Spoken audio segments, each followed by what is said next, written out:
Welcome to The Dark Docket, the podcast where we explore the fascinating intersection of the law and the supernatural.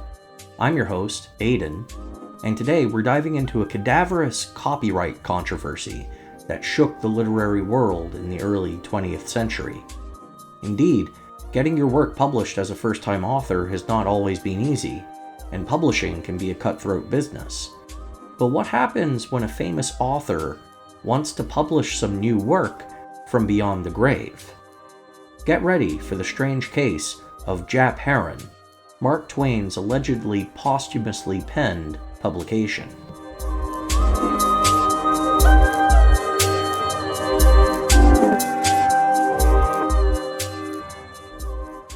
Now, to make sure we're on the same page, I need to share an important disclaimer.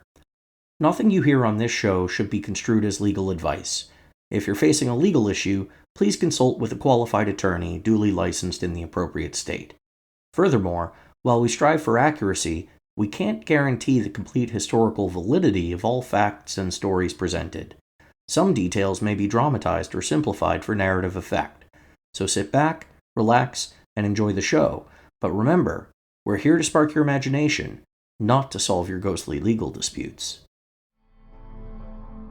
Our story begins in June 1902. Picture a warm summer's day in St. Louis, Missouri. The local Art Students Association is hosting a speech by none other than Samuel Langhorne Clemens, aka Mark Twain. In the audience sits Emily Grant Hutchings, a young writer and teacher from Hannibal, Missouri, Twain's hometown. This chance encounter sparked a correspondence between Hutchings and Twain. Emily, born in 1870, was 35 years Twain's junior, but they shared a connection through their Hannibal roots. Twain even wrote to thank her for transcribing his speech to the association, noting how longhand reports had embittered his life for 30 years. Over the next few years, Emily and Twain exchanged letters. She sought his advice on her writing career, lamenting the difficulties of getting published. Twain offered advice along the way, understanding the challenges of the literary world. Fast forward to a chilly afternoon in March 1916, 6 years after Twain's death. Emily, now an established writer for newspapers and magazines, attended a meeting of a small psychical research society in St. Louis.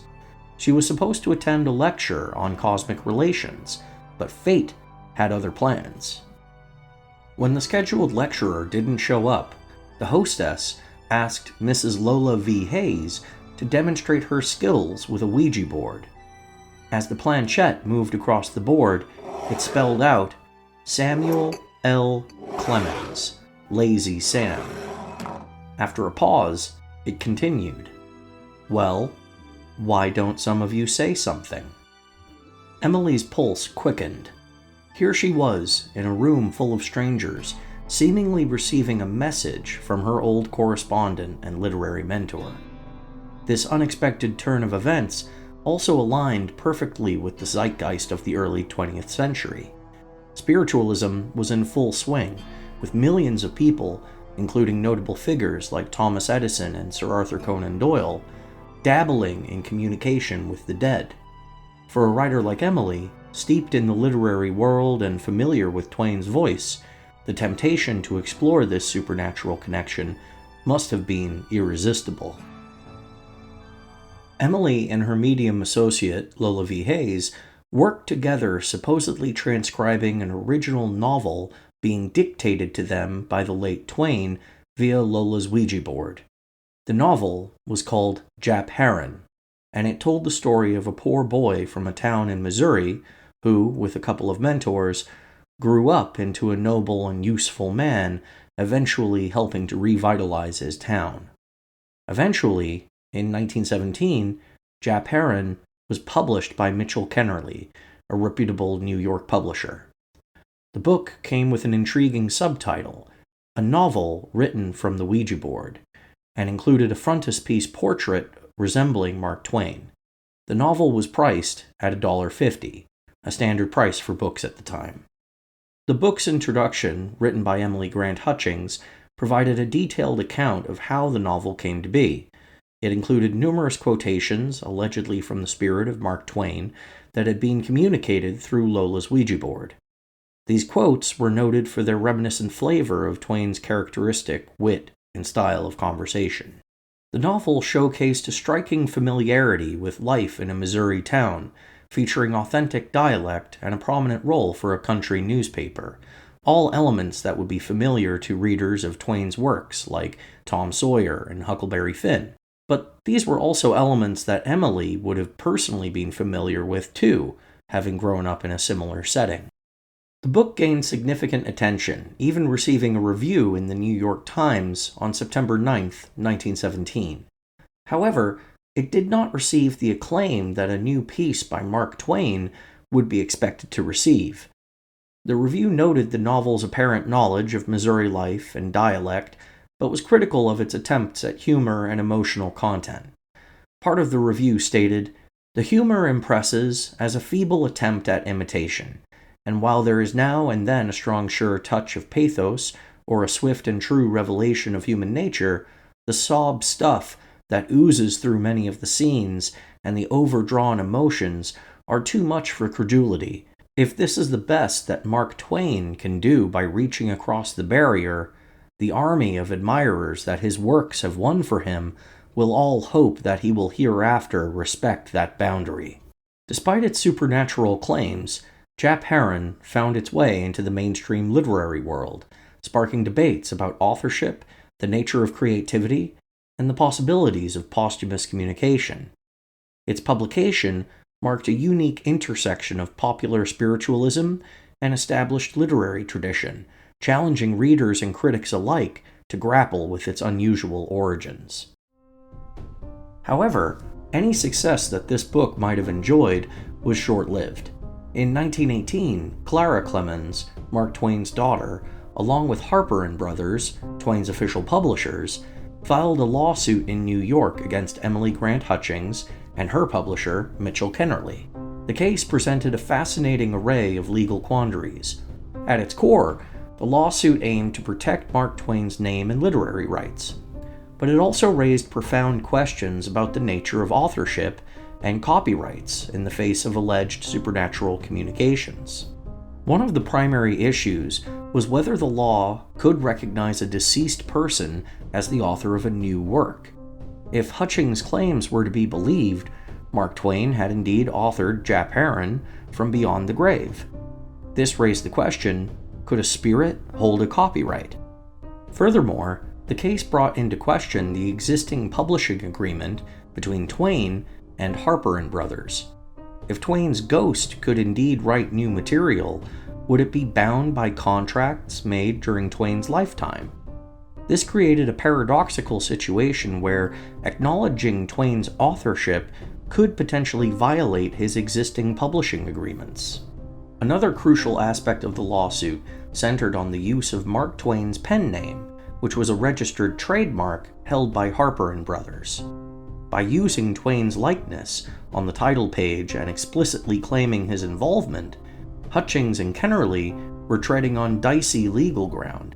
Hutchings found herself in a precarious position. If she maintained that Twain's spirit authored the book, she'd be admitting to infringing on the rights of Harper & Brothers and the Twain estate. Conversely, if she conceded that the book wasn't written by Twain's ghost, she'd be confessing to fraud and potentially facing trademark infringement charges for using Twain's name and likeness. The case garnered significant public attention, with newspapers speculating wildly about its potential outcomes. Some wondered if Hutchings would be required to use the Ouija board in court, or if the spirit of Mark Twain could be called as a witness. These fanciful notions highlighted the unprecedented nature of the case and the challenges it posed to traditional legal frameworks. Despite all the attention and speculation around the case, it should come as no surprise to any lawyers in the audience or anyone who ever served in jury duty that the case never made it to trial. Before the New York Supreme Court could hear the arguments, Hutchings and Kennerly agreed to cease publication of Jap Heron and destroy any leftover copies. This out-of-court settlement left many of the fascinating legal questions raised by the case unresolved. Despite the settlement, Hutchings never retracted her claims about making contact with Twain's spirit. While the Jap Heron case didn't set any legal precedents, it remains a captivating example of how claims of supernatural authorship can challenge our understanding of intellectual property law. It serves as a reminder that as our understanding of creativity and communication evolves, so too must our legal frameworks adapt to address new and unexpected challenges. Interestingly, the publication of Jap Heron wasn't an isolated incident either. It was, in fact, one of several novels published within a few months of each other that claimed authorship from a deceased individual through the use of a Ouija board. Pearl Lenore Curran, born in 1883, was a seemingly ordinary woman who claimed an extraordinary gift, the ability to channel a 17th century spirit named Patience Worth. Pearl was born in Illinois but moved to St. Louis at the age of 14. She aspired to be a writer but was dissuaded from doing so by her mother, who wished her to train to become a musician and opera singer. Pearl led a relatively unremarkable life until 1912, when a chance encounter with the Ouija board changed everything. Her friend, Emily Grant Hutchings, introduced her to the board during a casual visit. To be clear, this was 4 years before Hutchings claimed to have first come into contact with the spirit of Mark Twain at one of Lola Hayes' Ouija board demonstrations. Though Pearl was initially indifferent, Emily encouraged her participation. Soon, cryptic messages began to emerge. 1 year later, on July 8, 1913, the voice of Patience Worth made her dramatic entrance, declaring herself to be a spirit from 17th century England. Emily, who shared Pearl's interest in spiritualism, likely played a significant role in fostering her belief in the supernatural. As a writer herself, Emily may have also influenced Pearl's burgeoning creativity. However, once Patience entered the scene, the focus shifted entirely to Pearl's supposed spirit guide. Who was Patience Worth? According to Pearl, Patience was a lively, witty woman who lived in England during the late 1600s before journeying to America, where she met a tragic end. Pearl claimed to see vivid, almost cinematic visions of Patience's world, which fueled her storytelling. Although, to this day, there has never been any evidence adduced to suggest that Patience Worth actually existed. What makes this story so compelling, though, is the body of work that was produced from this spiritual partnership. Pearl, often using the Ouija board or dictating spontaneously, created several acclaimed works, including Telka, The Sorry Tale, Hope True Blood, The Pot Upon the Wheel, Samuel Wheaton, and An Elizabethan Mask. Critics marveled at the sophistication of these writings given Pearl's limited formal education. Some even considered The Sorry Tale to be a literary masterpiece. Skeptics, of course, pointed to alternative explanations. Psychologists suggested that Pearl's subconscious, possibly influenced by her friendship with Emily and exposure to various texts, was the true author. Others argued that the Ouija board sessions were simply elaborate hoaxes. Regardless, the quality of the works spoke for themselves, earning accolades and a dedicated audience. Pearl's fame grew as she traveled the U.S., giving demonstrations of her ability to channel the spirit of Patience in her writing. For a period of time, she was able to enjoy a level of celebrity that someone with her background and education would have been hard-pressed to achieve. Then, Pearl's husband unfortunately passed away while she was pregnant, leaving her to support a family of 4 on her own. She was supported by a generous friend of the family for a period of time before marrying twice more and eventually retiring to California, where she lived with a female friend and continued to commune with spirits of the departed. Some did allege that she was engaged in fraud, but it doesn't appear that she was ever taken to court over her activities, nor lost any income as a result of these views. Supposedly, towards the end of Pearl's life, she announced to her friend that the spirit of Patience had revealed to her how she was going to die. Shortly thereafter, Pearl, having shown no prior signs of illness, contracted pneumonia and passed away in December of 1937. Hence, Jap Heron, as well as the works of Pearl Curran, were actually part of a trend reflecting the growing popularity of spiritualism and psychic phenomena in early 20th century America. Moreover, some have argued that the public focus on spiritualism reflected the prevalent gender dynamics of the time. With many mediums being female, spiritualism granted them a level of recognition that society rarely afforded women at that time, and male critics of spiritualism, conversely, adopting a more inflexible and supposedly scientific outlook, perpetuating views about the irrationality of women and the lack of a need for women to take part in the sciences. At the very least, the controversy surrounding these spirit-authored publications raised fascinating questions about the intersection of intellectual property law and the supernatural, revealing how the paranormal can sometimes frustrate traditional concepts in law.